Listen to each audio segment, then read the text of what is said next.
ওই যে নৌকা দিয়ে পারাপার হচ্ছিল, তখন একটা চড়ুই পাখি এসে সাগরের মধ্যে মুখ দিয়েছে।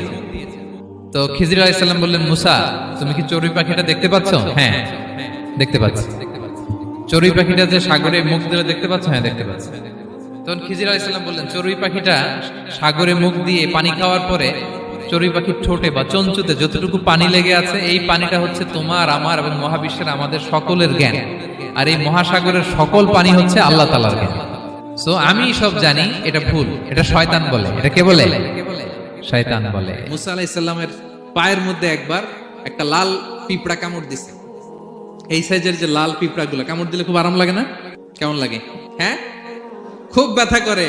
তো মুসা আলাইহিস সালামের পায়ের মধ্যে লাল পোকা, লাল পিঁপড়া কামড় দিছে, প্রচন্ড ব্যথা পাইতেছে আর ডলতেছে আর রেগে গেছে। রেগে তাকায় দেখে এদিকে লাল পিঁপড়ার বাসা, যে পা দিয়ে ডোলে সবগুলোরে মেরে ফেলছে। তো ঘটনাটা ছিল, মুসা আলাইহিস সালাম আল্লাহকে জিজ্ঞেস করছিলেন এই ঘটনাটা আল্লাহ কেন ঘটাইছে। আল্লাহকে জিজ্ঞেস করছিলেন, আল্লাহ, আযাব যখন কোন এলাকায় পাঠান তখন তো শুধু জালিমরাই মরে না, ভালো লোকগুলাও তো মারা যায়। তো এই আযাবে ভালো লোকগুলা কেন মরে? আল্লাহ উত্তর দেয় না, এই ঘটনা ঘটাইতেছে। পিঁপড়া যখন কামড় দিছে রেগে সবগুলোর মেরে ফেলছে। আল্লাহ বলে, মুসা, কামড় দিছিল কয়টা? কয় আল্লাহ একটা। তো ওগুলোর মারলা কেন?